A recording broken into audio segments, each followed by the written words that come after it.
안녕하십니까, 우짜입니다. 2015년 12월 9일 아침까지 확인한 세상 돌아간 얘기입니다.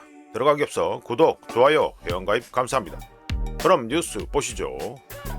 대법 사흘간 국민 위한 사법제도 공청회 공론장에서 각계 논의다. 9일부터 사흘간 재판 현황과 문제점 논의, 마지막 날 김선수, 문영배 2시간 토론. 정성호 티 나와서 국민 시각에서 변화 집중해야. 정성호가 말하는 국민은 이재용 팬들과 자칭 진보가 되겠죠. 천대엽 행정처장 다양한 목소리 경청. 당연히 그래 해야죠. 기우종 뭐야 이거. 개편 방향으로는 신속한 재판 실현. 그렇지. 충실 공정한 재판 실현 및 사법의 투명권 강화. 국민의 사법 참여 확대. 형사 절차 인권 보장 강화. 상고제도 개편. 대법관 증언안에 관한 논의 포함을 제시한다. 예, 뭐 말한 건 좋은데요. 일단 여기서 눈에 밟히는 거 신속한 재판. 예, 이재명 갖다 놓으면은 말이 안 되는 소리고요. 충실 공정한 재판. 대장동 집단 건 관련해서는 충실 공정한 재판이 되고 있습니까? 안 되고 있죠. 예, 안 되고 있습니다. 형사 절차 인권 보장. 이것도 뭐 말만 이렇게 떠들고 안 되고요. 뭐 하여튼 이 두 개. 신속한 재판, 충실 공정한 재판 실현. 이거 이재명 갖다 놓으면 아무것도 말이 안 된다. 예, 넘어가고요. 예, 미국서 쿠팡 상대 집단 소송 추진, 미국 본사 관리 실패 다룰 것. 예, 로펌 달려 들어가지고 징벌적 손해배상 청구 예정이다. 가급적 연내 미국 법원 소제기한다. 이거 뭐 한다 이러는데 뭐 알아서 하면 되고요. 요 미국에서 하는 소송의 경우 이렇게 해가지고 승리를 한다 이러면은 다른 사람들한테도 똑같이 해가지고 돈을 뿌려주는 경우가 있죠. 뭐 그렇게 되니까. 그런데 이 건에 대해서는 이제 쿠팡 건에 있어서는요. 지금 이재명 정권이 무슨 뭐 징벌적 손해배상 뭐 이리 떠들고 그랬는데 쿠팡 건에서 이재명 정권은 지금 잘 안 보입니다. 예, 지금 보시면 아시겠지만 잘 안 보입니다. 규제 당국 차원에서 뭘 한다 이런 것도 별로 안 보이고요. 안 보입니다. 말만 맨날 떠들고 앉아있고 뭐 하는 건 하나도 안 보인다. 예, 넘어가고요. 예, 이재명 내달 중순 방일 또 가네. 다카이치 고향서 정상회담 추진. 아이고 친일질. 아이 계속하네. 친일질 계속하네요. 중국 방문도 몰입 검토. 중일 간 균형 외교 포석이다. 균형 외교 포석이다. 아이까 참. 이거 뭐 주구장창 나가고 있는데 왜 나갑니까? 팬들이 좋아하니까. 그리고 나가서 뭐 사진을 찍고 이러면 뭐 일하는 것처럼 보이잖아요. 예, 그것 때문에 나가는 거지. 뭐딴것 때문에 나가는 거 아니고. 지금 우짜가 지금 엔캐리 트레이드 정상 얘기 계속하고 있는데 오늘도 뭐 일본 국채 그 수익률 잠깐 보여드릴 거고. 일본이 무슨 비수를 뒤에 숨겨놓고 있는지 알란가 모르겠네. 참. 에이까 수준 봐라 진짜. 넘어가고요. 손해연금 감소하며 버틴다. 조기 노령연금 첫 100만 명 돌파. 제도 시행 37년 만에 처음 2025년 7월 기준 100만 명 넘어 8월엔 100만 5천 명 기록이다. 수급 연령 연장과 건보료 피부양자 탈락 공포가 기폭제다. 이미 이거 터진 거는 좀 된 걸로 알고 있는데 이게 터진 게 이게 지금 올해부터 이렇게 터진 게 아니고요. 그렇지. 2023년이지. 그때 우짜가 그 블로그에서 뉴스도 했었는데. 이때부터 본격적으로 해가지고 늘어났습니다. 그래, 2023년이 조기연금 신청이 폭발적으로 늘어난 해다.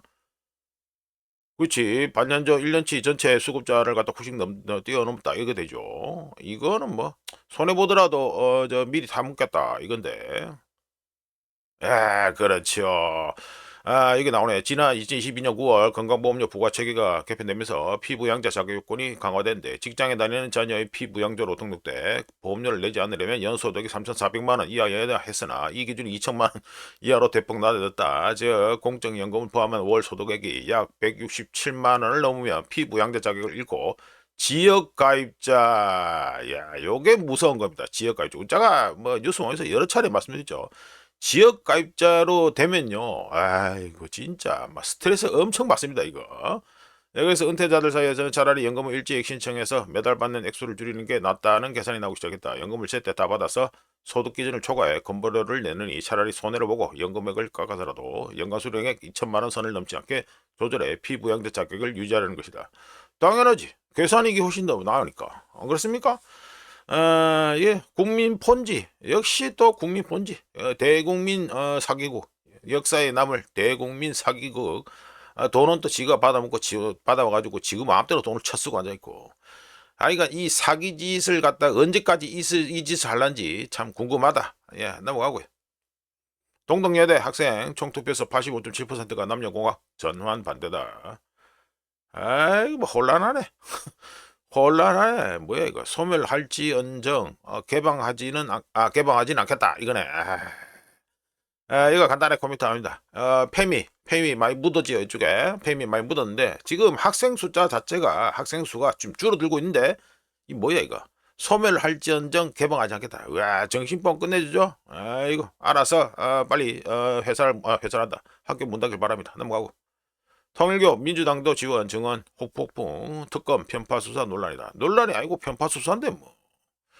이거 지금 이거 민주당 줬다는 거 윤 본부장 해가지고 요 사람이 해가지고 깠지요. 깠는데 특검에서 그동안 해가지고 이 사람이 증언했는 거 지금 캐비넷에 계속 묻어놓고 있다가 이 사람이 재판에 가서 이 얘기를 하니까 더불어 돈도 줬다 이렇게 얘기하니까 그때사 이제 가지고 경찰에다가 사건을 갖다 넘긴다 하죠. 이게 뭐는 사기에 짜고 치는 고스톱입니까 이게. 웃기고 자빠졌다. 현직 장관권 4명 4명도 이제 낀 게 있다. 수사 때도 말했다. 잘한다. 의원 2명에 수천만 원씩 지원 주자. 뭐야 이거 수사 대상 아니라 판단? 웃기고 네가 마음대로 수사 대상 뭐 아니라고 판단하냐? 이거 김건희 특검법이 가장 많이 되는 게 뭐예요? 인지 수사 다 하고 앉아 있고 별건 수사 다 하게 만들어 놨잖아. 지금 특검 이거 김사서 수사권. 근데 지금 꼴리는 대로 이 판단을 내리고 앉아 있다. 잘 돌아가고 쳐다빠졌는데요. 우짜는 지난 9월 달에 한학자 구속심사 할 때 우짜가 뭐라 코멘트했나? 통일교 우습게 보면 큰일 난다. 예, 그렇게 코멘트 한 바 있습니다. 한번 우째 되는지 한번 지켜보자. 내가 이따구로 놀아봐라겠어. 기재부 외환수급 안전 태스크포스 가동 고환율 총력 대응이다. 총력 대응? 뭔 총력 대응? 아니 주목할 필요 없고요. FOMC는 이미 25bp 인하하는 거는 기정사실이고 한미 금리 역전 요인들일까. 이거는 저를 너무 자시고 가네. 핵심은 이게 아닙니다. 지금 뭐 한미 금리 차 이겁니까 지금? 이재명이 지금 미국 해가지고 트럼프에 갖다 바친다는 돈이 얼마예요 지금? 우리나라 해가지고 알로 갖다 바치는 돈만 내도 2천억 달러입니다. 무슨 환율 가만 생각해 보세요. 원화 수요가 늙었어요, 줄겠어요? 늘지요, 당연히. 안 늘겠습니까? 무슨 한미 금리 연전 진짜 짜증나네 진짜. 간단하게 코멘트합니다. 지금 환율 방어선 있죠. 지금 러프하게 뭐 1470원, 뭐 75원 이래 되는데 러프하게 뭐 퉁쳐가지고 1480원 돌파되면요. 정말 흥미진진해진다는 거 이건 알고 있어야 됩니다. 좀 전에 이재명 뭐 닭같이 만들어 간다며 우리가 말씀드렸죠. 일본이 무슨 비수를 갖다가 뒤에 숨겨놓고 있는지 알란가 모르는가 그렇게 말씀드렸습니다. 넘어가고요. 네, 금덩입니다. 금덩이는 어제 가지고 0.18% 하락해서 4191.31달러가 됐습니다. 여전히 이 라인에 머물러 있죠. 관련해서 우짜가 뭐 은덩이는 어차피 몰랐으니까 상관없고 금덩이의 경우 우짜가 기존에 말씀드린 뷰 그러니까 2026년 1월 늦으면 2월부터 해서 다음 위클리 사이클 주간 사이클에 들어갈 거라고 그 해당 뷰는 금덩이의 경우 계속 유지하고 있습니다. 이제 넘어가고요. 네, 언덩입니다. 언덩이는 어제 해가지고 이것도 0.22% 하락해서 58.15달러가 됐습니다. 여기도 라인이 걸려있죠. 딱 뭐 차트 못 보셔도 딱 보면 이거 라인이 딱 보입니다. 예, 요걸 돌파하고 넘어갈런지 한번 지켜보시면 되겠습니다. 넘어가고요. 달러 인덱스입니다. 0.13% 지난 24시간 동안 가지고 0.13% 상승해서 다시 99 위로 올라갔죠. 99.1412가 됐습니다. 202평선, 52평선. 참고로 우리나라 원화는 52평선이 202평선 위로 올라간 골든 크로스가 언제 발생했다? 올해 9월 달에 발생했습니다. 좀 전에 한학자 뭐 구속심사하니 그때 이미 골든 크로스가 났어요. 그래서 우리나라 원화는 지금 22평선 위에서 계속 놀고 있다고 제가 말씀드렸습니다. 52평선, 202평선 그거는 아예 보이지도 않고 우리나라 원화는 22평선 위에서 계속 놀고 있는데 지금 달러도 이제 골든 크로스 날려고 해가지고 계속해서 준비 중이다 이렇게 되겠습니다. 넘어가가지고요. 자, 원화입니다. 원화는 해가지고 지난 24시간 동안 해가지고 0.01%뭐 변동이 거의 없었다 보면 되겠죠. 예, 어제 해가지고 튀었고, 어제 해가지고 장중에 1473원까지 튀었고, 아침에 짝대기 그리는 게 좀 희한하네.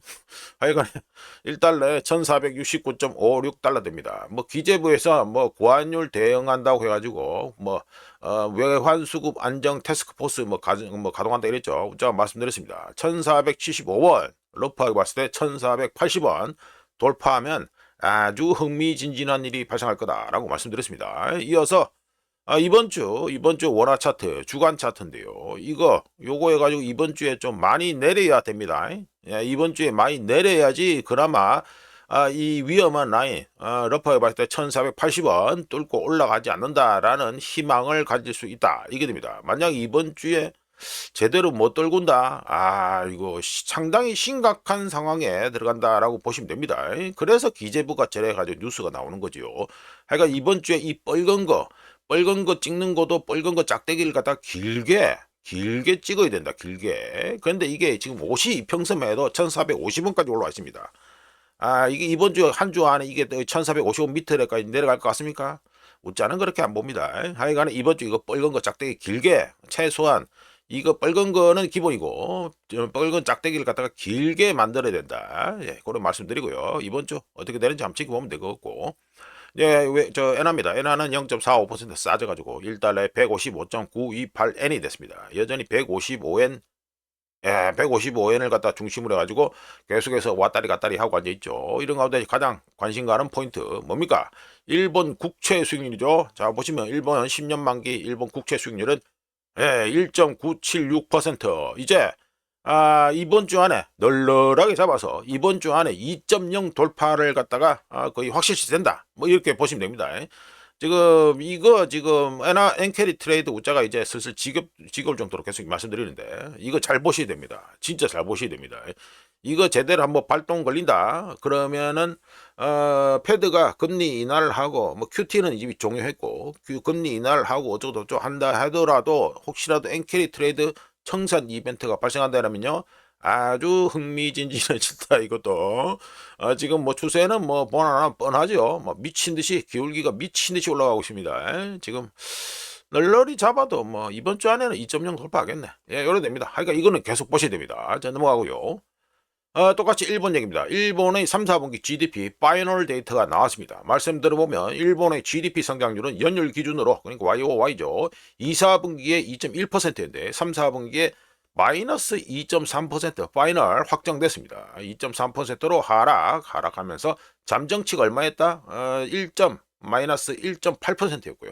기존에 발표된 게 마이너스 1.8% 그보다 더 하회했고 시장 예상치는 뭐 마이너스 0.5%인데 그거는 뭐 훨씬 더 하회했고요. 요래 됩니다. 그리고 QOQ 전분기 대비를 해서는 2, 4분기에 0.5%인데 3, 4분기에 마이너스 0.6%로 하락했고 이것도 많이 떨어진 겁니다.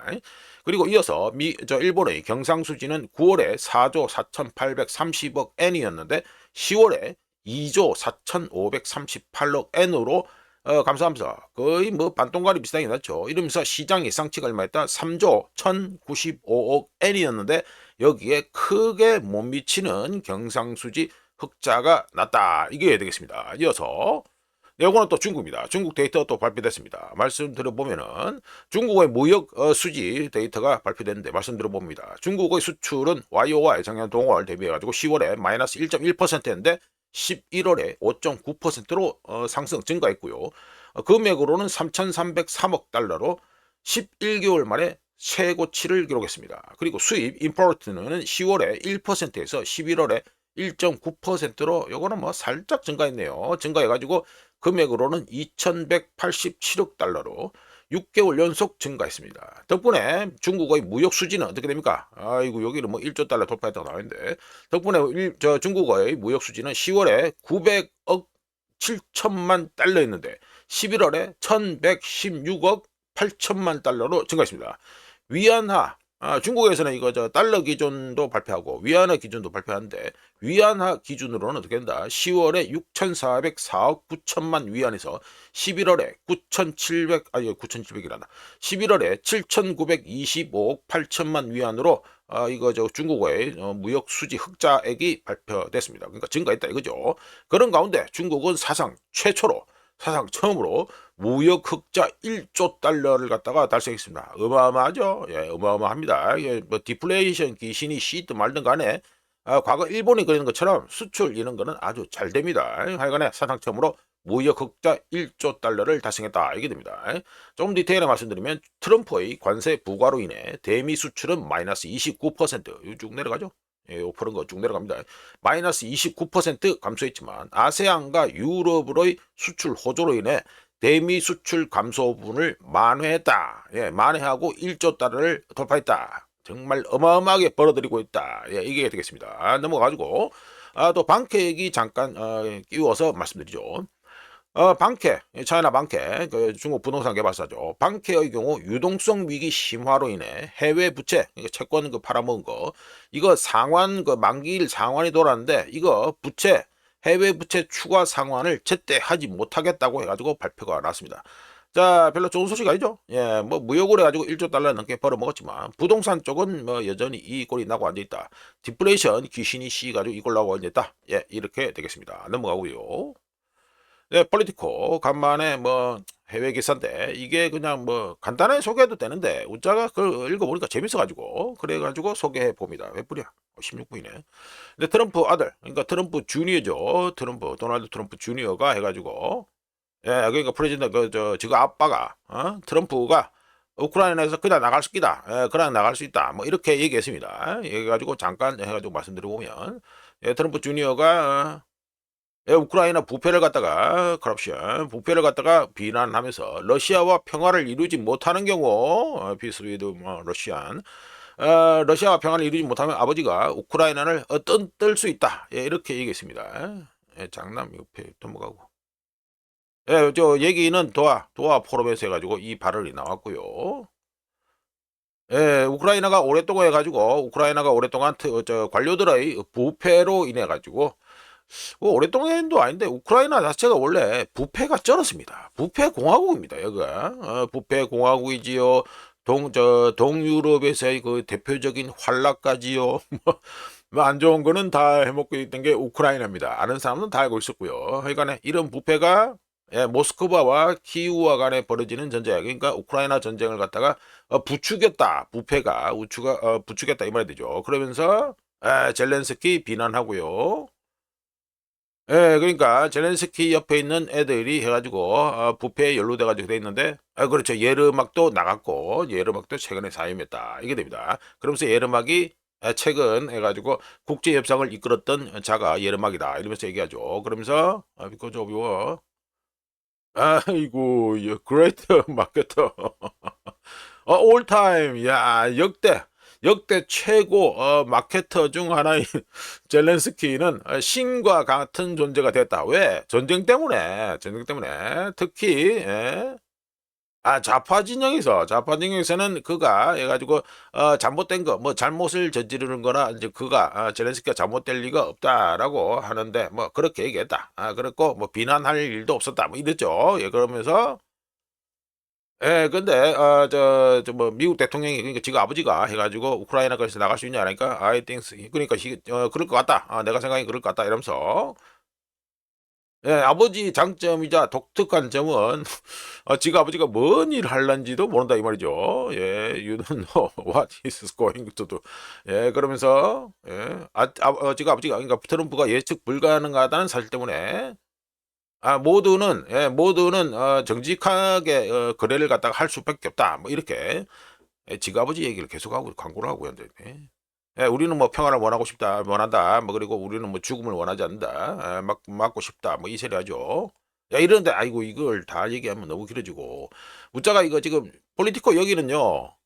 예, 발언을 마사지를 많이 했습니다. 그리고 트럼프 주니어가 말한 걸 갖다가 제대로 설명을 잘 안 했어요. 안 했기 때문에 우짜가 도하 포럼에서 트럼프 주니어가 말한 걸 중에서 아주 임팩트가 있는 거 그런 거 갖다가 우짜가 별도로 말씀드려 보겠습니다. 트럼프가 우크라이나를 떠날 수 있다라고 트럼프 주니어가 얘기했는데 요거를 갖다가 지금 발언 중에서 아주 센티멘탈한 그거를 말씀드리면 올 여름에 자신이 모나코에 갔었는데 그때 거기서 본 차 중에 이탈리아 슈퍼카 중에 그 이탈리아 슈퍼카의 번호판이 우크라이나 번호판이었다.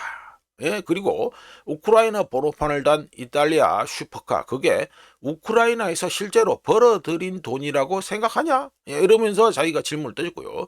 그들은, 그러니까 우크라이나 이 부패한 애들, 이들은 마법처럼 대당 한 대에 500만 달러짜리 슈퍼카를 손에 넣은 것이 아니라 그 돈을 훔치고 있었던 것이다 라고 얘기했습니다. 대놓고 까놓고 얘기했습니다. 트럼프 주니어가. 자, 이거 트럼프 주니어가 해가지고 이 발언한 내용을 우짜가 뭐 아주 신랄하게 깐 걸 갖다가 바로 말씀드렸는데, 트럼프 주니어가 말한 건 뭡니까? 우크라이나 올리가르히, 그러니까 우크라이나 이 과두 정치, 뭐 과두 정치는 말하기도 참 그렇다. 뭐 부패하는 애들이니까. 하여간 우크라이나 올리가르히하고 퍼펫, 뭡니까? 광대, 대표적으로 젤렌스키, 이들뿐만 아니라 서방, 요즘은 뭐 유럽이라고 보면 되겠죠. 유럽의 부패에 대해서 까발렸죠. 그러니까 트럼프 주니어가. 이런 가운데 우크라이나전에서 EU, 유럽의 경우 자신의 도덕적 권위를 이제서 잃은 것이 아니라, 우크라이나전을 계속 보신 분들은 아시겠지만 애초부터 그런 권위 자체가 없었습니다.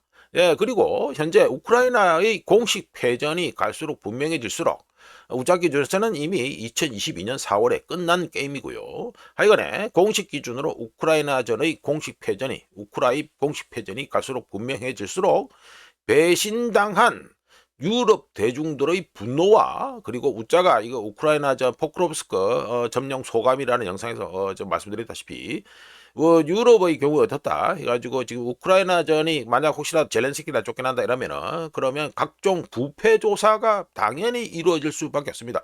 어디서? 우크라이나에서, 그리고 유럽에서. 그러면 어떻게 됩니까? 유럽 대중들의 분노는 정말 미쳐서 폭발하겠죠.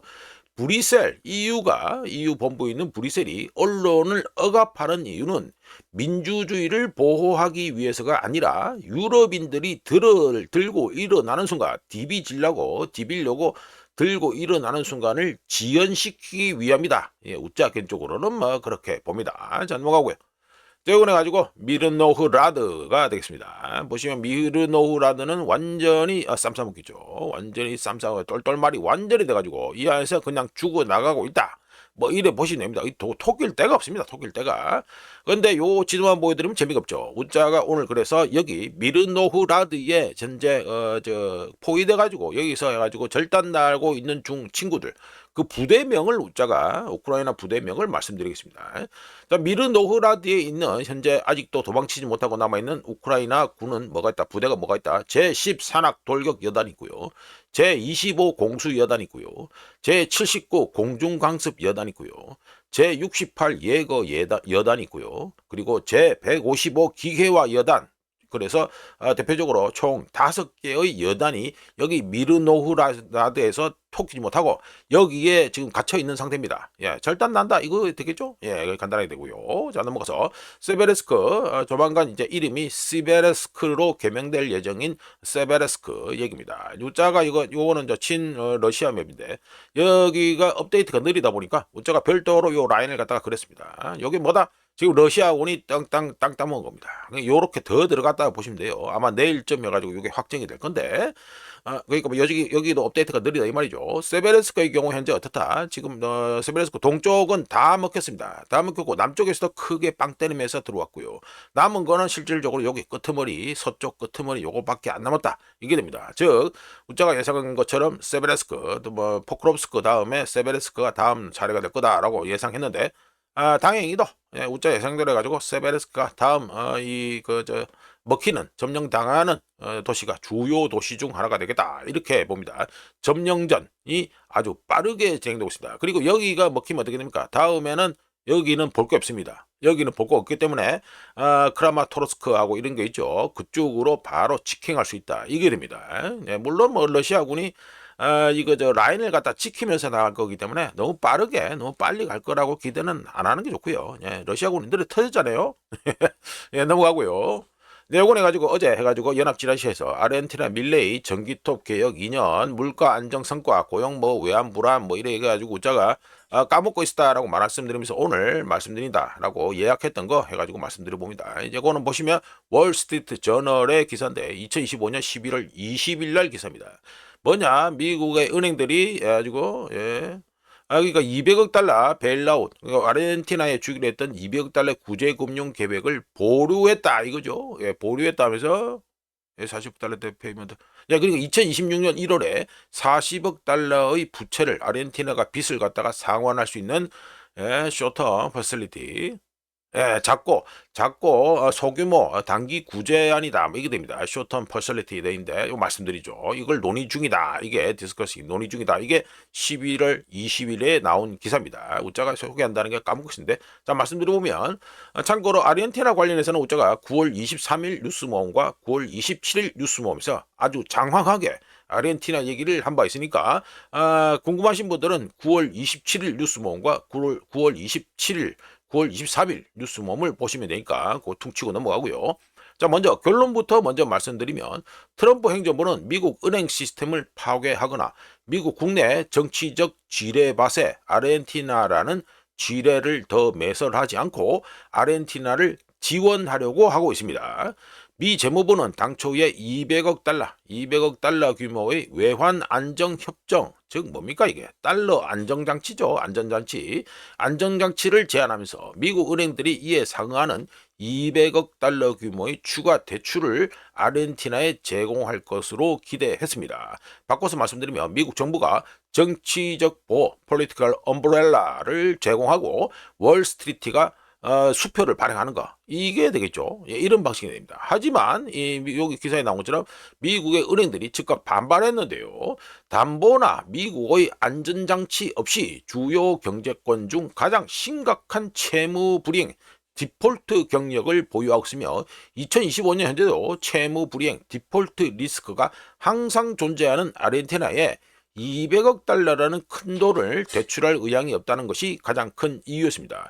디테일하게 보면 아르헨티나를 뭘 믿고 아르헨티나에 뭘 믿고 담보를 제공할 수 있는지 또는 워싱턴 그러니까 뭐 트럼프 행정부나 이런 거 워싱턴이 해당 대출을 진짜로 보증해 줄 것인지에 대해서 미 재무부가 정확한 내용을 해줘야 된대. 그리고 월스트리트에서 요구를 했는데 답변 자체가 안 나왔어요.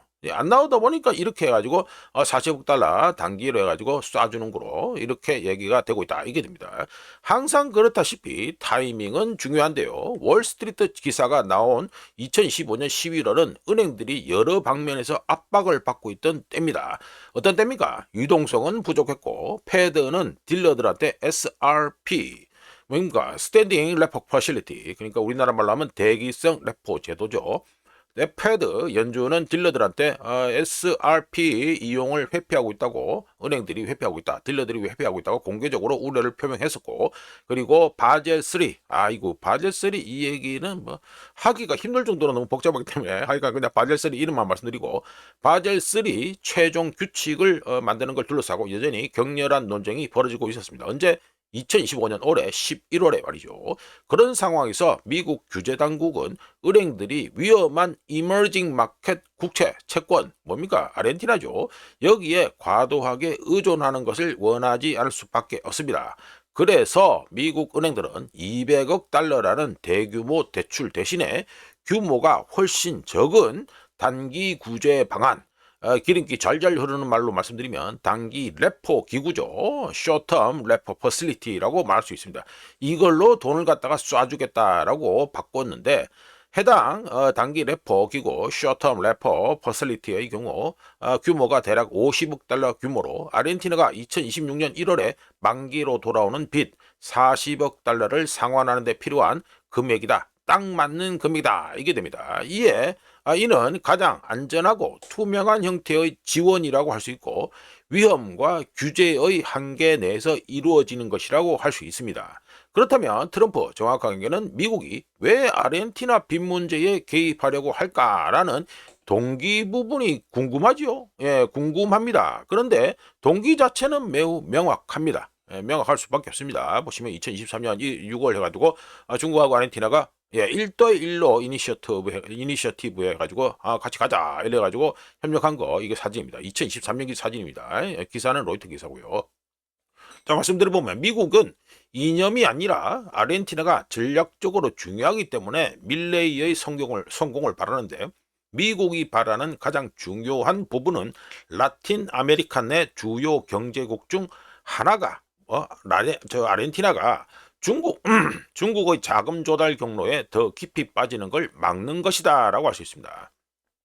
그래서 미국은 세 가지 일을 동시에 하려고 하는데, 첫 번째, 지나치게 높은 정치적 위험을 감수하지 않으면서 자신에게 우호적인 정부, 밀레이 정권을 지원한다. 두 번째, 이머징 마켓 전반에 불안정을 초래할 수 있는 단기 채무 불이행, 디폴트를 방지한다. 세 번째, 아르헨티나를 베이징이나 다른 대출기관, 중국이 내놓은 여러 가지 또 대출기관이 있죠. 대출기관이 아닌 미국의 기관, 은행 시스템에 묶어둔다가, 이게 크게 봐서 한 세 가지 일을 동시에 하라는 게 이게 됩니다. 이러니까, 하지만 미 재무부에게도 한계가 있는데, 정치적 보호를 갖다가 제공하고 외환 지원을 해줄 수 있으며, 거래 구조, 그러니까 아르헨티나의 여러 가지 해가지고 무역 거래 등등 이런 거 있죠. 돈하고 관련된 거. 이 거래 구조를 바꾸는데 미 재무부가 도움을 줄 수는 있지만,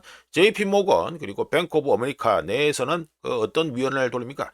리스크 위원회라는 걸 돌립니다. 그러니까 돈을 함부로 돌리지 못하게 하기 위해서 리스크 위원회라는 걸 돌리는데요. 여기가 준비금, 즉 아르헨티나의 외환 보유고가 그러니까 거의 없는 아르헨티나에 200억 달러 규모의 대출을 승인하도록 강제할 수 없게 만듭니다. 그러니까 JP모건이나 뱅크 오브 아메리카 내에 있는 리스크 위원회에서 이렇게 정책적으로 밀어붙인다 하더라도 그 회사 내에서, 은행 내에서 있는 위원회에서 틀어막는다, 이게 되죠. 그래서 미국은 어떻게 합니까? 지정학적으로 민감한 상황과 모든 경기 후반에 하는 똑같은 행동을 하고 있는데, 어떻게 한다? 당면한 문제를 안정시키기에는 충분할 만큼 개입하지만 모든 부담을 떠맡을 정도로는 개입하지 않는 게 되죠. 그런 까닭에 200억 달러 규모 은행 구제 금융 카드는 사라지고, 더 작고 안전한 레포 방식의 브릿지 론으로 이게 돈을 주는 게 바뀌겠다, 이게 됩니다. 미국의 조정질, 이거는 미국이 아르헨티나에서 후퇴한다는 소리가 아니고, 은행, 규제당국, 그리고 정치가 실제로 허용하는 범위 내에서 재조정한 것이다 라고 할 수 있고요. 미국이 아르헨티나를 떠나는 것이 아니라 그저 미국 시스템이라는 현실에 맞춰서 움직이는 것이다, 이렇게 말할 수 있겠습니다. 자, 넘어가고요. 자, 이렇게 해서 예약해드렸던 아르헨티나 얘기는 말씀드렸고, 자, 속보 트럼프 시진핑의 엔비디아 H200 칩 수출 허용 통보. 이건 내용은 없고요. 이거는 웃자가 벌써 지난주 하던 계속 말씀드렸죠. 이거 AI 칩 준다. 해가지고 이거 여기는 뉴스에는 엔비디아만 나오는데 AMD도 칩을 준다. 이래가지고 계속했습니다. 이걸 왜 그렇습니까? 이거 중간 선거 앞두고 해가지고 중국하고 무역 협상을 갖다가 빨리 마무리하고 싶었어. 그리고 대법원에서 이거 관세 판결도 이제 앞으로 나면은 돈을 다 개워줘야 되니까, 그거 문제 때문에 지금 이 짓을 하고 있다, 이게 됩니다. 간단하게 말씀드려 탔고, 말씀드려서 타코 짓을 또 하고 있다, 이래도 되겠죠. 넘어가고요. 네, 트럼프 농가에 농가에 17조 6천, 이거는 이래 말하지 말고 미국 돈이니까 그러니까 미국 돈으로 계산하면 되지, 왜 자꾸 우리나라 원화로 바꾸냐. 참 짜증나네. 야, 이거네. 트럼프가 미국 농가들에게 220억 달러어치 돈을 갖다가 긴급 지원한다, 이게 되겠습니다. 얘랑 뉴스 패스하고, 요거 차트, 블룸버그 차트 해가지고 올려놓고 제가 말씀드리죠. 트럼프가 관세로 피해를 입은 미국 농가들에게 120억 달러 규모의 긴급 지원을 할 예정입니다. 에이펙 때, 요번 경주 에이펙 때 뭐가 있었습니까? 미중 합의, 웃자는 미중 임시 합의라고 했고요. 미중 합의에 따라 중국은 올해 2025년 말까지, 2025년 안에 미국산 대두 1200만 톤을 구매하겠다고 약속했었지요. 예, 경주 에이펙 때 약속했었습니다. 어디 부산에서 만났었나? 하여간 그래 약속했는데, 10월 30일 요 블룸버그에 나온 거 10월 30일 해가지고 그때 해가지고 나온 거 그 10월 30일 이후에 나와있죠. 10월 30일 이후 이 저 차트를 만들 때까지 기준으로 해가지고 10월 30일 이후 현재까지 이 차트 만드는 기준으로 해가지고 225만 톤 요거만 구매했고 나머지 약속한 게 얼마입니까? 1200만 톤 산다 했으니까 뺄셈하면 되잖아요. 975만 톤을 아직 안 사고 있다. 안 사고 있다 이게 됩니다. 그러니까 지금 현재 약속을 했는데 지금 약속대로 그 구매가 안 되고 있는 물량이 무려 975만 톤이 그대로 자빠라져 있다 이게 됩니다. 임시 무역 합의 내용에도 불구하고 중국이 느려 터진 속도로 이 미국산 대두를 갖다가 구매하면서, 즉 말을 바꿔서 말씀드리면 이행하지 않으면서, 약속을 이행하지 않으면서 미국 농가와 대두 가격에 압박을 가하고 있다는 것이, 중국이 압박을 가하고 있다는 것이 분명히 알 수 있고 분명해지고, 이런 가운데 120억 달러 규모 긴급 지원은 트럼프 행정부가 관세와 무역 갈등으로 인해 미국 농업 부분, 이게 뭡니까? 트럼프의 텃밭이죠. 예, 저 표 많이 나온 곳. 미국 농업 부분이 실질적인 타격을 받고 있다는 걸 인정한 것과 같습니다. 120억 달러 긴급 지원은. 참고로 관세가 부과되거나 무역 협상이 교착 상태에 빠지면 미국 농가들은 최대 고객인 중국이 구매하지 않음으로 인해 좋은 가격에 자신들의 농산물을 팔 수 없게 되는 공급 과잉 현상에 사태에 직면하게 됩니다.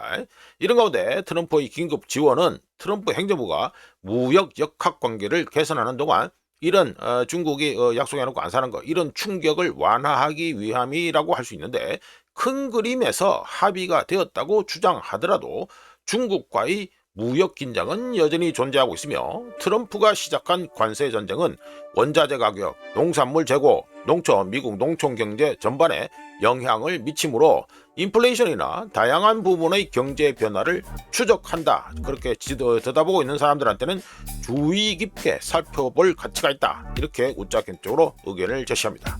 자, 이렇게 해서 2025년 12월 9일 아침까지 확인한 세상 돌아가는 얘기겠습니다. 구독, 좋아요, 회원가입 감사합니다. 내일 또 찾아뵙겠습니다.